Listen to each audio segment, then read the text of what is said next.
Planning Commission meeting of March 5th, 2014 to order. Would everybody please stand and say Pledge of Allegiance?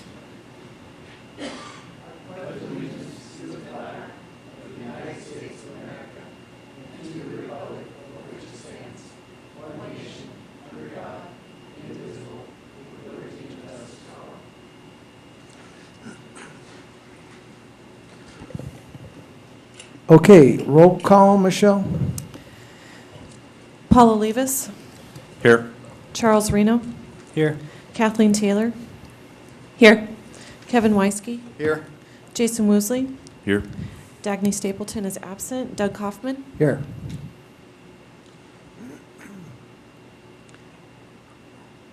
I'd like to open public comments.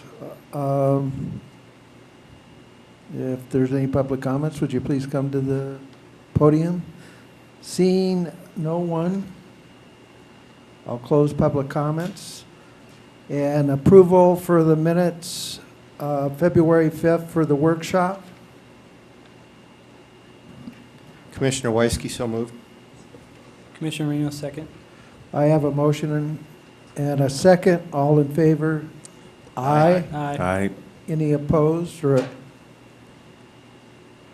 passes 6-0. I'd also like approval of the minutes for the regular meeting for February 5th. Mr. Chair, so moved. So moved. Or second. I have a motion and a second. All in favor? Aye. Any opposed? Okay. City Council liaison report. We have nothing. Okay. Planning Commission Industrial Needs Assessment Presentation and welcome.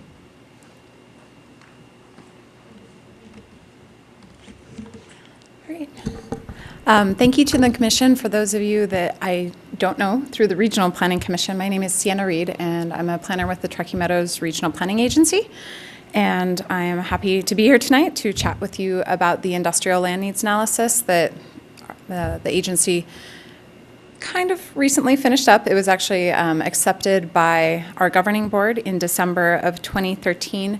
And just to give you a little bit of background on the project, it was funded with monies from RTC and the Western Regional Water Commission, and then basically the sweat equity of the agency. So our staff was actually responsible for preparing about half of the report, and we think it's kind of a neat funding model in terms of trying to move a project forward. So we're pretty proud of it. In terms of some background on the project purpose, we started this project to really connect long-range planning efforts with economic development efforts that are underway in the Truckee Meadows, namely through EDON's strategic plan, which really focuses on a variety of industrial sectors. And so when we started connecting with EDON staff and looking at their plan, we kind of stepped back from it from the planning perspective and said, do we have enough industrial land to accommodate some of these industrial sectors, predominantly advanced manufacturing and then also distribution and warehousing? So basically the question that this project sought to answer was, how well is the public sector playing its role of entitling land and supplying infrastructure to create a supply of buildable industrial land to meet demand over the next 20 years? At its heart, it's really just a supply and demand analysis. It takes a market look at our region. So supply is really simple. How much land do we have that's zoned industrial? So we have an inventory of parcels and sites by characteristics. These are mainly locational and then site related. So are they close to roadways? Are they close to freeway ramps? Are they close to sewer and water of a certain size? Are they constrained? Are they in a floodplain? Things like that. Demand is how much growth do we expect to have in industrial sectors over 20 years, and how much land are those sectors going to need? So then we compare them, not only in the aggregate for our region, but then also by user and site type, and I'll be getting into that in a little bit more detail later. So on the supply side, This map really represents the supply of vacant buildable industrial lands in our region. TMRPA produced the supply side, and what we really focused on is what can accommodate new industrial development. So the areas that you see in orange are vacant buildable industrial lands. By buildable, I mean they don't have strict constraints on them. And they have underlying zoning that would allow for industrial uses.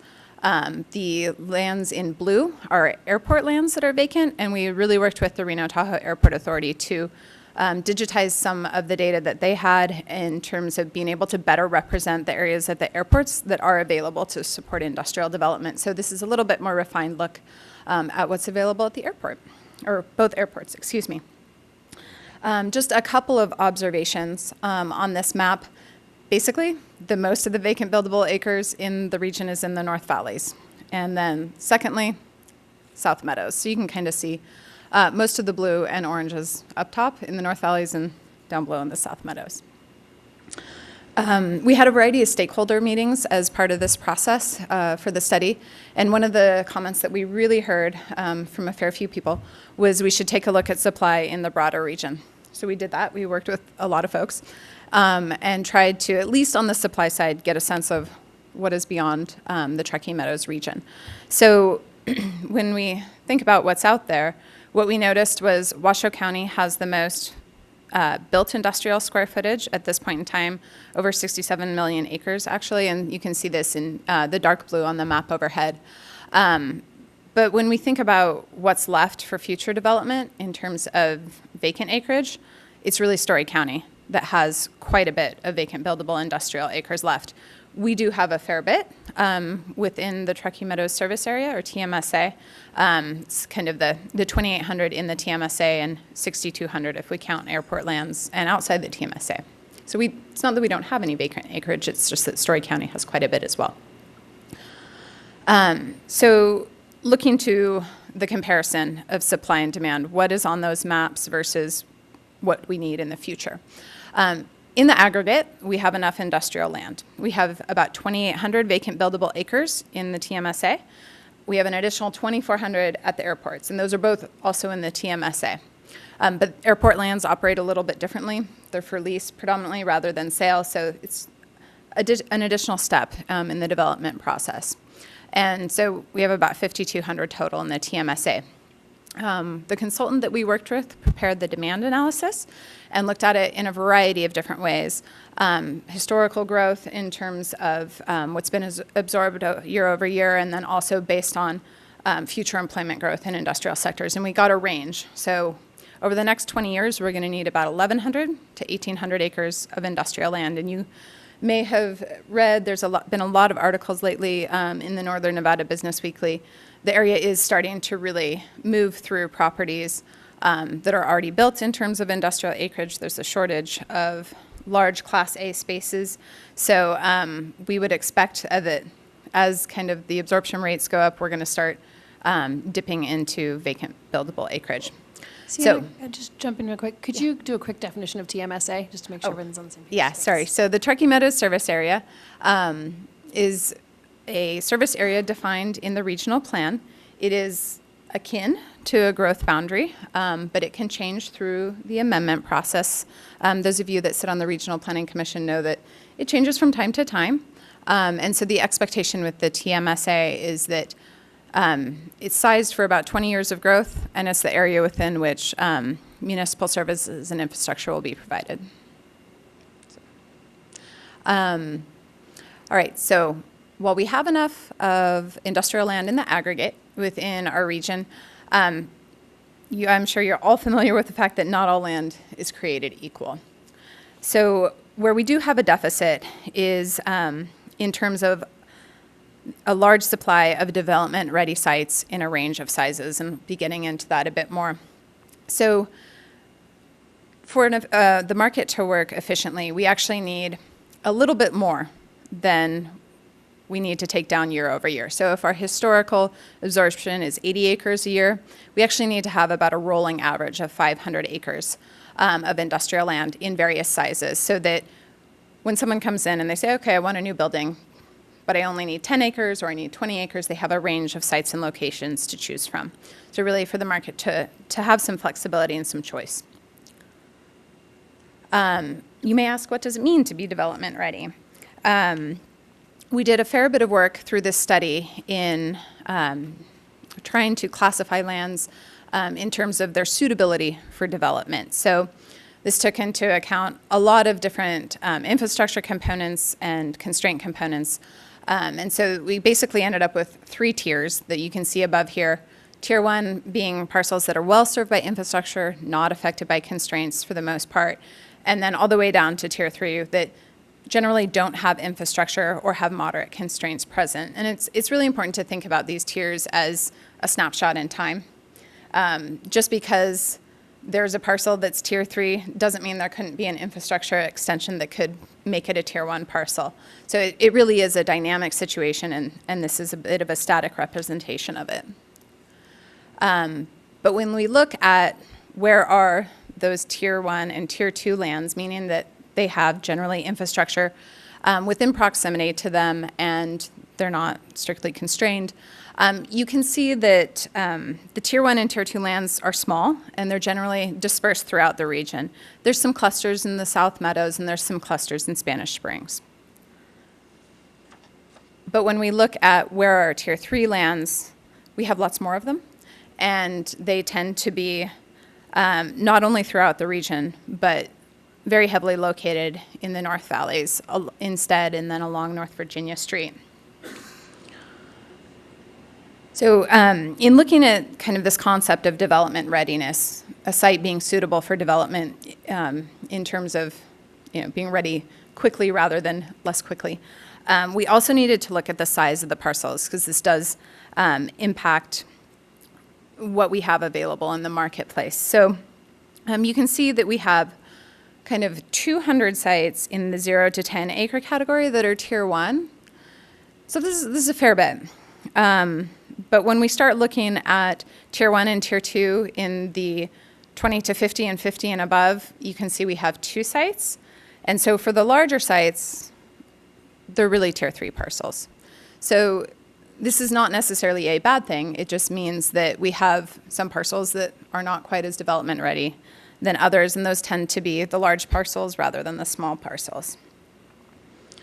So in terms of the recommendations from this study, a reasonable inventory that was recommended was, you can see here, 40 to 60 of kind of the smaller 0 to 10 acre sites. We have an abundance of those, over 200.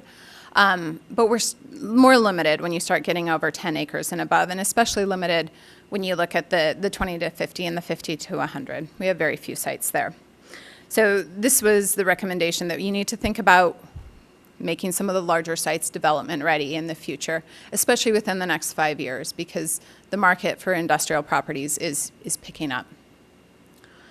And again, so kind of why is this important?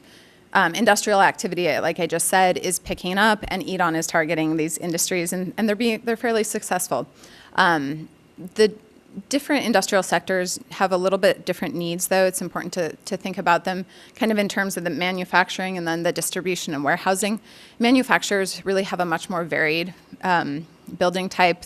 They often look to use existing buildings. They can fit on relatively small sites, definitely less than 20 acres, and they're finding a variety of sites available in the Truckee Meadows region.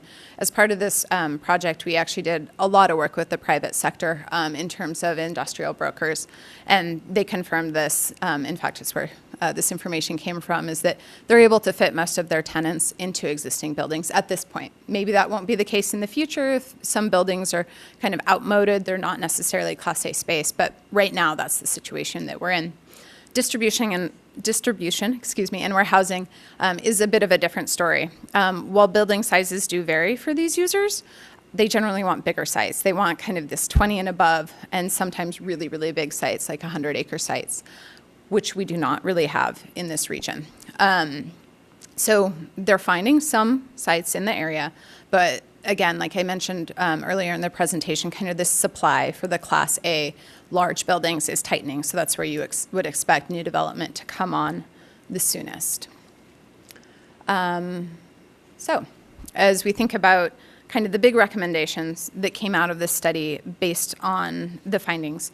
There was a lot of work that really focused around what does it mean to be the Truckee Meadows region with this amount of supply, and what does it mean to be right next to Story County that has the Tahoe Reno Industrial Center with so much vacant supply that's actually already served to a large degree with backbone infrastructure. So the recommendation from our consultant here was to agree that the Truckee Meadows region doesn't need to provide the full inventory of sites. Acknowledge the fact that the Truckee Meadows does have an advantage of a more central location in terms of not only amenities, goods, and services, but a workforce. So to try and play to those firms and households that want that. And really, the distinction here was we should focus on some of our large sites, certainly the 10 to 20, the 20 to 50, but maybe some of the 100-plus acre sites, TRIC could fulfill that need. Also acknowledging that those sites tend to be very, very large warehousing uses, and they have a very, very low employment density. So you're using a lot of land for not a lot of employment. Whereas when you have smaller sites that tend to have a higher employment per acre, you get more people in a smaller area, more workers. We were also advised to maintain a reasonable development-ready industrial land supply, so this idea of kind of the rolling 500 acres returns, so that we can ensure effective market function. And again, focusing on the 10 to 50 acres, making them development-ready as we move along in the next few years. To keep an eye on where we're going, we were advised to monitor industrial land consumption. So that we can see how much new industrial properties were taken down in 1 year, where other properties rezoned to add to the supply. So this would be useful in planning for infrastructure extension, then also useful to the private sector. The next recommendation was to efficiently use land within the TMSA. Some of the options that were discussed were, is there a need to look at targeted rezoning? Certainly, this body already has undergone a process to evaluate some of the TOD boundaries. There's, in discussions with the local government staff from Reno, Washoe County, and Sparks, there's still a desire to maybe revisit this. There could be some other areas, opportunities. There's also a desire to revisit a policy in the regional plan that limits development in the unincorporated county. So specifically industrial development. So we'll be moving forward with that. And then to also review allowed uses. One of the things that our consultant noticed in terms of their work that they do with a lot of other communities across the country is that more flexibility is desired, and kind of the line between heavy industrial users and wholesalers is really starting to blend. There's not as much heavy use. So they advised us to look at this, but really more of a regional, you should look at this, not necessarily regional, because we don't review zoning. And then the last recommendation was to plan for redevelopment. 74% of industrial employment is in our older industrial areas, so kind of the Sparks industrial area, Central and West Reno, you can think kind of around East and West 4th Street, and then also around the airport, the Reno Tahoe International Airport. So that's a really substantial amount of employment that's not located at the urban periphery. So kind of getting an idea about what role should these older areas play in our community, what is our vision for them, and what type of strategic support might be needed so that they can continue to be used as centers of employment. Maybe the uses change, but they still function as employment centers. So, and that's about all I have. We have some action steps that the governing board set us on a path forward to implement these recommendations. So we're going to be having discussions with local government staffs and other affected entities, kind of put a timeline in about a year to kind of keep these discussions going. And then we'll have the pleasure of doing kind of an annual report on the consumption of industrial land. So that'll be due out in the fall, which is swiftly approaching. So with that, I'm happy to answer any questions that you might have. Mr. Chairman, Commissioner Weisky. Sienna, did your consultant, excuse me, because the airport authority is not a developer per se, is traditional developer you would think of, did your consultant take the properties out of any of their reviews, and then take a look at the numbers, because the airport authority holds so much. Yeah. Yet the development, as the community would consider it, is completely different. To me, that makes the numbers appear to be a little skewed. Yeah, we made a really distinct attempt, and not attempt, we did it throughout the report, to distinguish between lands that are zoned for industrial uses currently and those lands at the airport that allow for industrial development per the airport plans, because they are quite different, as you've noted. So the report is available on our website, and it has oodles and oodles, hordes of tables that go into much more detail than the presentation here. So we really tried to say, okay, this is the amount of supply that we have in the TMSA. This is the amount of airport land we have within the TMSA, and this is the amount of land we have within the rural development area, or that outside of the TMSA, that's not anticipated to be served with municipal services and infrastructure. So in terms of how the two were compared, they were really compared in aggregate and then by site. So in the aggregate, we have plenty. It could go, new to industrial development could go at any of the orange sites here. It could potentially go to some of the blue sites. And then when you think about by site, I think the thing that's most interesting about the airport is they really have at Stead one of the last big sites. There's really only a few other sites in the region that are large. At this time, that doesn't mean something could change in terms of a master plan amendment and zoning, and we could have additional land brought on. But I think it's kind of that policy question of, how much land do you want to bring on, and what's your vision around what type of uses you'd like there? Do you want, a lot of big warehousing uses, or do you want kind of a mix, or just policy questions? So then the numbers that we're looking at right now on the screen, vacant building acres, the airport shows 33 acres, but that's in town. The North Valleys, the Stead Airport property, is part of the 2,264 acres? Actually, the table that's excerpted here does not, the map includes lands at the airport and lands that are just traditionally zoned for industrial development or mixed use that allows development. The table that's excerpted there only references the orange lands. So in the North Valleys, there's actually an additional amount when you add the airport in. Okay, So that makes there's sense. there's a lot of land in that submarket. The boundaries that you see here that are dotted are the submarket boundaries used by the real estate brokers. We tried to stay consistent because that's how they were used to thinking of properties, and they really use these submarket boundaries because the properties within them are more akin to each other. So. Thank you. Mm-hmm. What about, and this is Commissioner Kaufman, what about land that already has buildings on it that are vacant? Do you have a square footage, or do you guys keep track of that at all, or that looked at, or? In terms of available properties, vacant properties for industrial development or industrial users, we do not keep track of those properties. That's really the purview of the industrial real estate brokerage community. And they keep track of those properties, and they keep track of their vacancy rates. And we worked closely with them to understand vacancy by submarket. We definitely provided that information in the report, and it varies greatly between submarkets. There's some submarkets like Central and West Reno that, if I remember correctly, have a vacancy rate over 20%. But then other submarkets are much, much lower. The South Meadows submarket, I believe, is the lowest. So we don't track it on a property by property basis, but the brokers do. Okay. Okay. Okay.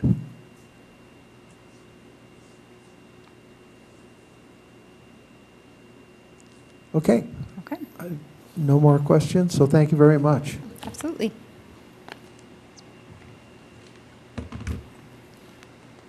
Next up is Nathan for acceptance of the City of Reno Planning Priorities or Progress and Priority Report. Good evening, Commissioners. For the record, Nathan Gilbert, Associate Planner. For your review this evening is the annual Planning Progress and Priorities Report, which highlights specific planning events that occurred in the city's sphere of influence throughout the 2013 calendar year and is required by state law. The document also highlights those 2014 Planning Commission goals that the Planning Commission developed at your February workshop. This could be an opportunity to revisit the specific language in those goals the Planning Commission so desires. Staff recommends that the Planning Commission forward this on to the City Council. Thank you.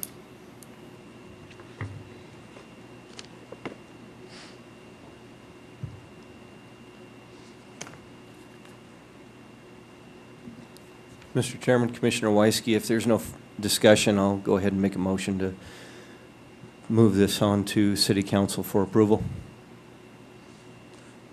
Go ahead. You just made the motion? I just made the motion. Thank you. All right. And I need a Commissioner second. Reno, I'll second that. Have a motion and a second. All in favor? Aye. All opposed? Thanks, Nathan.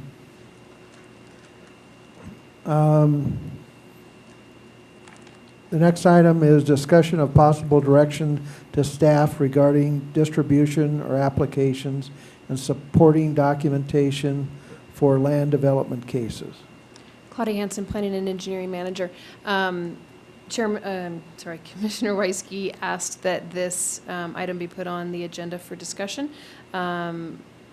related to when applications are submitted from developers or whoever's proposing a project. They submit to us for typically a 65-day review to get it to you for a public hearing. At that time, we receive the disc with the information that we forward to you. Oftentimes, those projects are delayed, withdrawn, changed. Anything can happen to them in that 65 days. Past direction from Planning Commission was that the Planning Commission wanted that information at the time the application was submitted.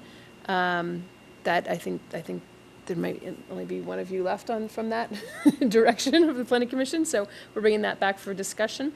We can get it to you at the meeting before, or we can get it to you with the packet, so you have it right beforehand.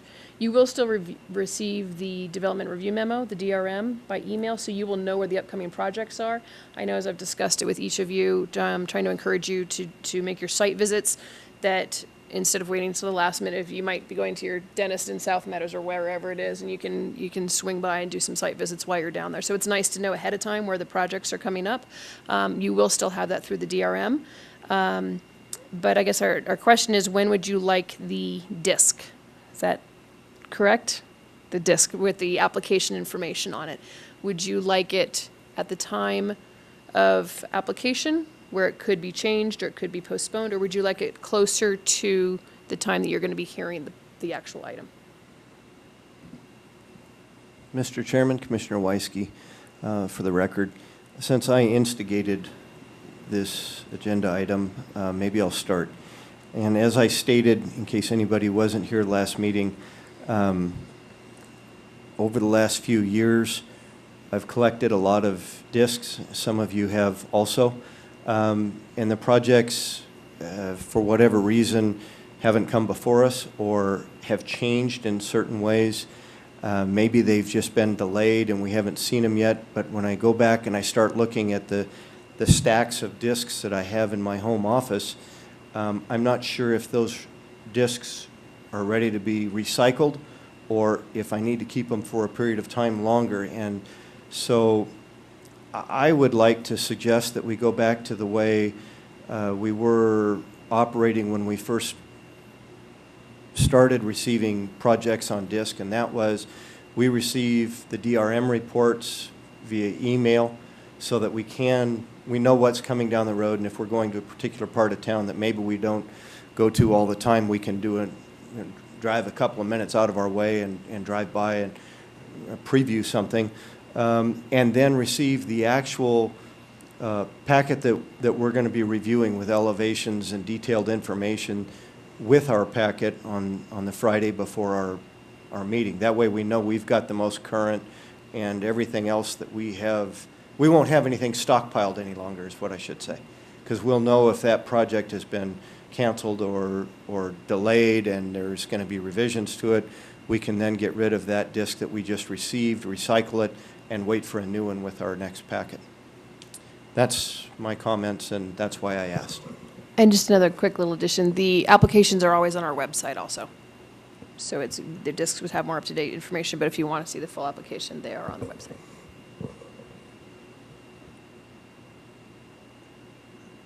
Mr. Chair, Commissioner Woosley, for the record, I would agree. I recently went through a move, and I had stacks and stacks and stacks of CDs, and I couldn't remember which ones I had already gone through and which ones I hadn't.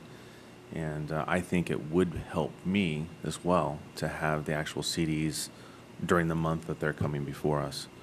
And that way I know they're relevant, we use them, and then at that point can recycle them if it's a completed project, or at least goes through our process. So that's my opinion. Commissioner Olivas?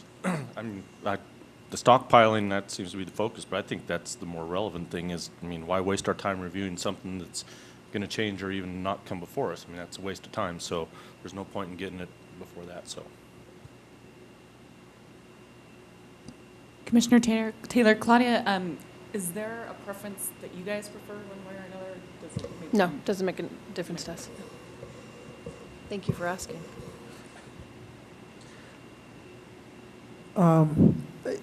My comment would be, it's hard to do a site visit without having the agenda before us or being able to read over the staff report, because a lot of times that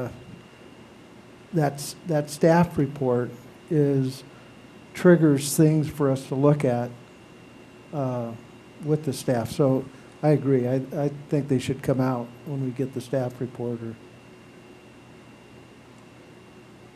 So we're all, Commissioner Reno? Yeah. I'm going to ask a question about the staff reports. Is there a way we could get them sooner than the Friday before, or is there a reason why it's the Friday? The only reason I'd like a week, if that's possible. Maybe the Wednesday before, but Probably not. probably. Because, some of these site visits, Quick and so answer. if we're going to get all the packets, then really we kind of get that information right then, and we got the weekend in a couple of days to see the sites. So, I We would prefer try. it. For current planning cases, we have really one planner that does the bulk of them. Master plan amendments and zone changes, we have Nathan also that helps with those. But it's really Vern does the bulk of the current planning cases. So it depends on workload. At that time, we do try to get them out as quickly as possible. And you probably know sometimes it's a Tuesday or Wednesday, and sometimes it's a Friday after 5. So Yeah. it's we understand that you would like them as soon as possible, and we do our best to provide that. Okay. And I guess I have a question for either Claudia. I know a lot of times that Thursday or Friday before the reports come out, you're still meeting with clients to tie up loose ends. Is that correct? We try not to be doing it that late, but every now and then that does happen, yes. Yeah, but I think I've seen it happen a whole lot. It does happen, yes. So, and that's one of the reasons why the reports don't come out till that Friday. Right. Sometimes it's the Wednesday of the meeting that you're still, if you want to call it, negotiating with the applicant. So. Mr. Chairman, Commissioner Weisky, if I can just add something, I certainly hope that our development growth continues at the rate it is, because I understand there's a great young intern available in the city of Reno that was helping out for a while, and hopefully maybe she can be brought back to help Vern out, and Claudia and Nathan, which might help speed things up if our Community Development Department could find some money to help support that. And that's only from the development community by bringing more projects forward. So I hope that happens.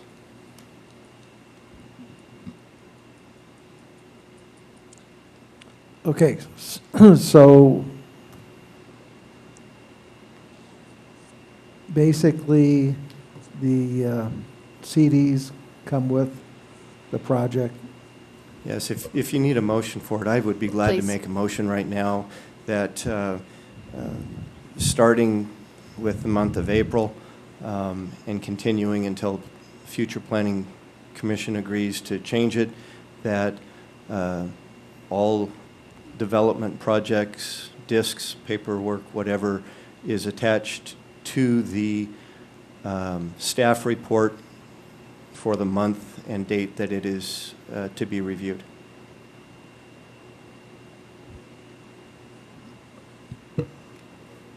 Commissioner Reno, I'll second that. Okay, I have a motion and a second. All in favor? Aye. All opposed? 6-0, Michelle. Okay, public hearings. The first item is TXT 14-00003, school zoning. Commissioner Weisky. Thank you, Mr. Chairman. After consulting and being advised from our deputy city attorney, because my company has an open contract with Washoe County School District right now, I will be recusing myself from this agenda item, and I'll wait to be called back. Thank you. Okay, Nathan. Hello again, Nathan Gilbert, Associate Planner for the record. This ordinance responds to Nevada Assembly Bill 87, which requires regionally consistent school design standards within Washoe County related to building height, setback, landscaping, and parking standards. TMRPA coordinated staff from the 3 local jurisdictions in the Washoe County School District where we developed a regionally consistent set of standards illustrated in Exhibit B of your staff report and implemented in the proposed ordinance. In order to ensure design consistency between the jurisdictions, it was agreed that school development would be processed administratively and/or through site plan review, application, and that no special use permits would be required to establish a school use. Staff can make the applicable findings and recommends that the Planning Commission forward a recommendation of approval to the City Council. I'm available for any questions that you might have. Okay. Question, Commissioner? Yeah, Commissioner Reno, I have a few questions. So under the policy plan PR number, S-1, the city should collaborate with the Washoe County School District in planning for the design and location of new public schools and the disposition and reuse of any schools that might become redundant. Can you elaborate on that kind of wording? It sounds as if we're to take them over if the school district doesn't want an old school. This policy is from our policy plan. We do have a section related to schools. It's the most germane policy that we had related to the master plan for school coordination. We've included that because it encourages coordination with the school district. In fact, Assembly Bill 87 required that these standards be developed with the school district. Okay. So let me understand. Let's say we had an old school. I might be going to hypothetical, but as a question here, it's drafty. It needs a lot of work. It's cheaper to get a parcel next door, build a new school, and the city has to then, according to this language, has to figure out how to dispose and reuse that school.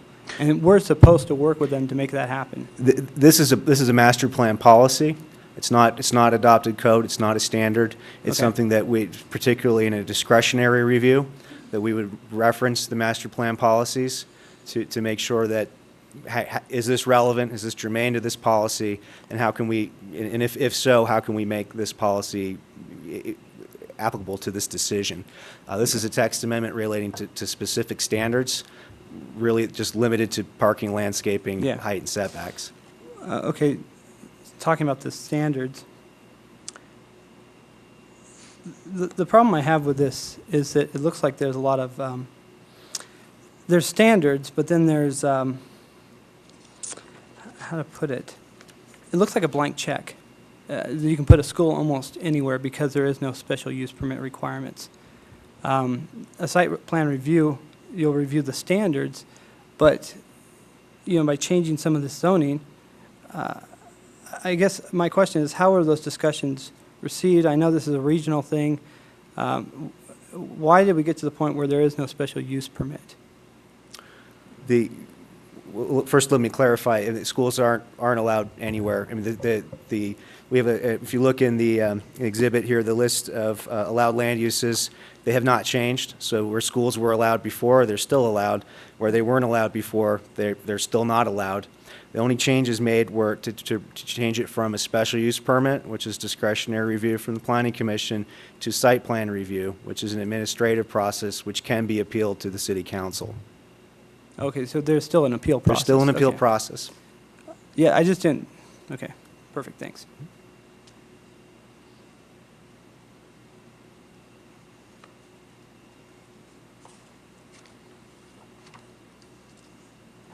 Any other questions?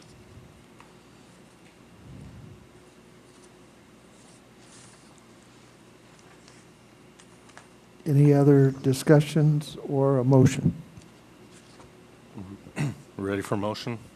Commissioner Olivas, in the case before us, TXT 14-00003, 4 zeros. I move to recommend that the City Council approve the text amendment by ordinance, And can you make the findings? and it can make the findings. Have a motion? Commissioner Taylor, I second the motion, and I can make all the findings, and I believe that it's within consistent development standards for schools. Okay, I have a motion and a second. All in favor? Aye. Any opposed? 5-0, Michelle. Thank you. Commissioner Weisky?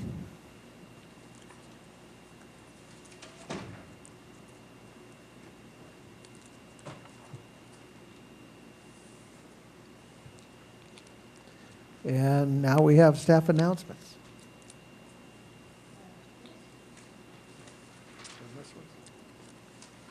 Oh, I'm sorry. The Truckee Meadow Regional Planning Liaison report. The Liaison report has nothing to report. We do have a meeting coming up this month in March, and the project that I discussed at our last update that was denied by the Regional Planning Commission has been appealed, and we will be seeing it again at our next meeting. Could be fun. Come on by and visit. Okay. Staff announcements. Okay. Once again, Claudia Hansen, Planning and Engineering Manager. The TOD updates are almost done. The master plan amendment was certified by City Council at their last meeting. The text amendment had its second reading at the last meeting, so we're just waiting on the second reading for the map amendment, and then that project is done. Very happy about that. Open lot parking was approved by City Council. You received tonight, you were probably all en route here, you received an email briefly describing our new master plan amendment process. We're going to be looking at it differently in the future, and this has really come about while watching a master plan amendment in another jurisdiction that had some structural questions come up with it. And so we're going to be looking more at the master plan as an amendment to what it is, the City of Reno master plan, the vision, the goals for the City of Reno. It's really owned by the City of Reno. It's our vision. And any amendment to that needs to be supported by the city. So we're going to look at them separately. We're going to have a separate intake date. Typically, we take in cases on the second Monday of the month. Master plan amendments by state law are allowed 4 times a year. So we're going to make those dates on a different day than the regular intake.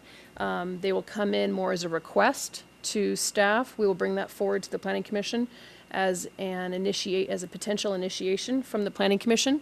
And these can be requests regarding any change to the master plan, whether it's from single family to urban res on one parcel to the change to policy CD 24, whatever that is, or the change to response times or park sizes or whatever it is.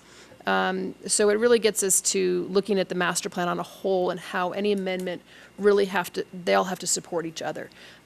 We don't have any established findings per se for the master plan, for master plan amendments, so we'll be looking at any changes on how is that change supported or not supported through the plan on a whole.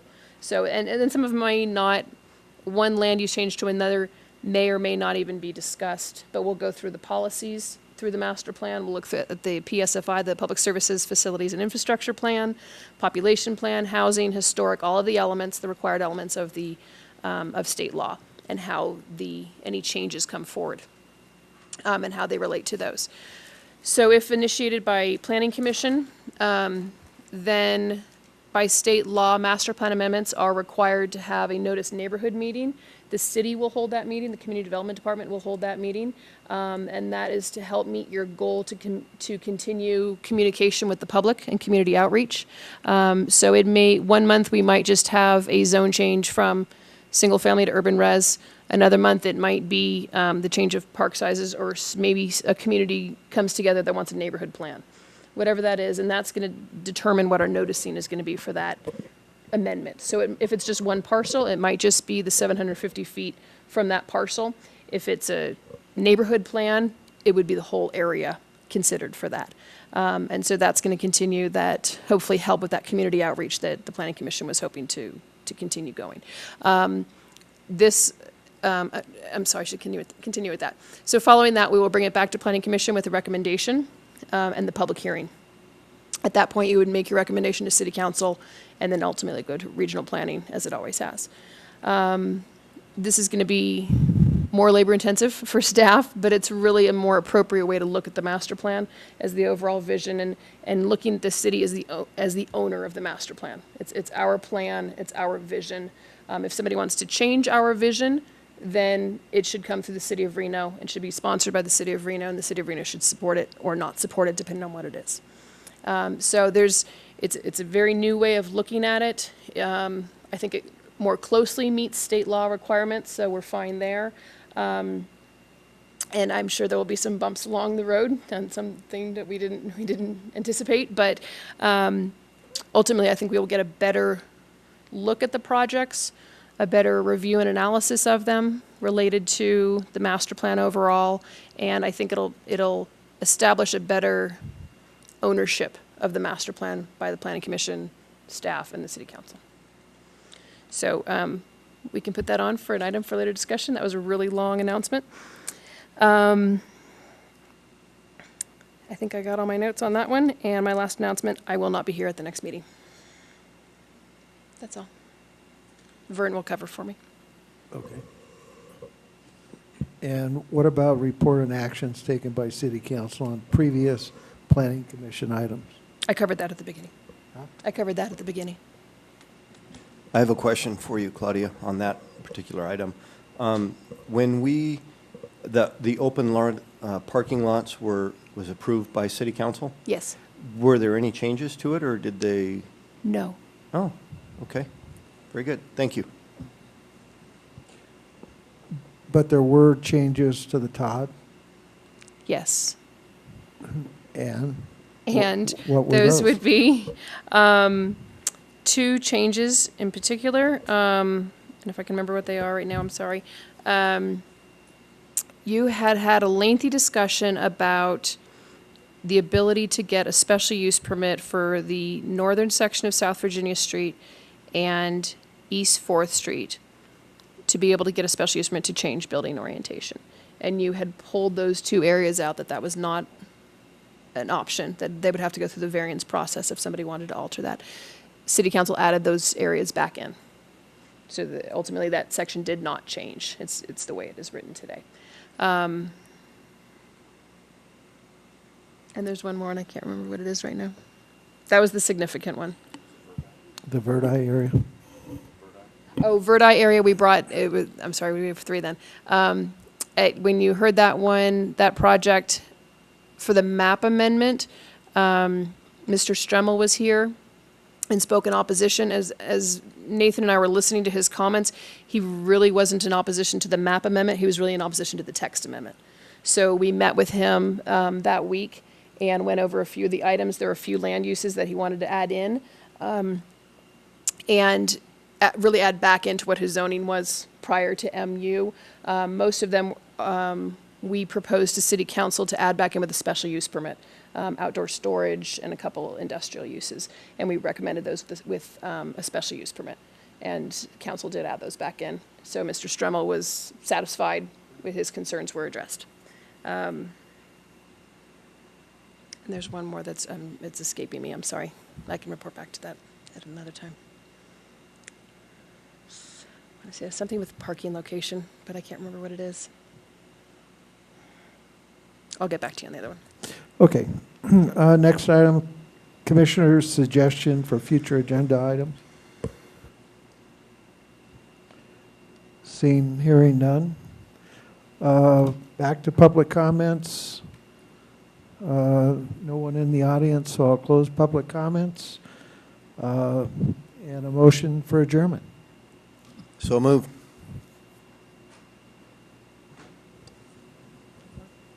I still need a second. Second. All in favor? Aye. All opposed? Thank you, everyone.